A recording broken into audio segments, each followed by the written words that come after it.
Kyle Sandilands and Jackie O. Henderson have addressed their hissy fit, which saw the famed duo ditch their radio show mid-broadcast. In case you missed it, the Kyle and Jackie O show hosts walked out on their breakfast program on October 21 after an interview segment with Alan Jones was censored. The pair raged about a lack of communication behind the show's scenes before abruptly ending the episode early. Returning to the airwaves on October 24 to address the incident, Kyle and Jackie O said the debacle had left them confused. "Good morning. Well, we've made it back. Who would have thought?" Kyle joked. He then added that his manager Bruno Boucher had told him he'd been testy in recent weeks. Bruno did say, "Maybe you've been a bit grumpy, you do have a new child, and you've been working 20 hours a day."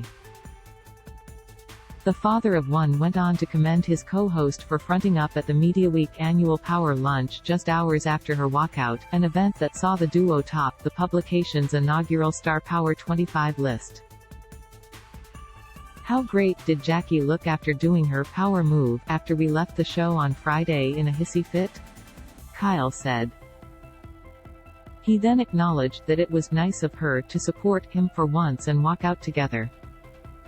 "But I understood why you were doing it because we were both very confused," Jackie admitted. Kyle Sandilands suggests that things aren't smoothed over following dramatic walkout in an attempt to summarize what went down during their previous installment. Kyle said, "There was some confusion between management and mixed signals, wishy-washy back-end signals. Who cares what a team of management think?" he declared. "I don't care what they think." Their newsreader, Brooklyn Ross, questioned whether the incident was all smoothed over. No, it's not smoothed over," Kyle suggested. However, Jackie disagreed. "Yes, it is, don't lie," she told her longtime co-host. "The thing is, it wasn't even that big a deal in the first place." What happened during the October 21 broadcast of the Kyle and Jackie O show? During the October 21 broadcast, the duo interviewed former radio mainstay Alan for a tame 15 minutes before listeners were hit with a pre-recorded announcement. "This means someone said something inappropriate and is currently getting in trouble," the message said, explaining that the audio had been dumped. Kyle and Jackie O returned to air sans Alan following a lengthy break, and their anger didn't go unnoticed.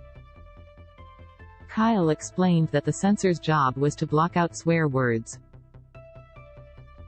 It's also used to limit anything that could legally impact the show. However, being dumped ended their interview with Alan and forced them off air. "If it's a beep, it's fine, but if it's a dump, it's a different story altogether," said Jackie before Kyle was beeped again. The duo were then heavily censored as they continued to vent about the show's lack of communication before Kyle told his co-host that he would be back for Monday's show. "And if I'm not back Monday, it didn't work out well for me." Want even more goss? Listen to episode 224 of the So Dramatic podcast with Megan Pustetto below. Know something that we don't? Spill the tea here, get the tea first. Follow So Dramatic on Instagram and tune in on Mondays to get your reality tea fix with the So Dramatic podcast with Megan Pustetto. Indy Brummelin October 24, 2022. Indy Brummelin. Indy is a junior digital content producer who spends her days delving into the good, the bad and the ugly of reality TV. When she's not on the clock, you can find her binging TV thrillers on Netflix and dancing around the kitchen to Elton John. Favorite reality TV show, Beauty and the Geek. Most iconic reality TV star, Abby, I'm a Gemini. Chatfield, BATG's Lachie Mansell comes in a close second.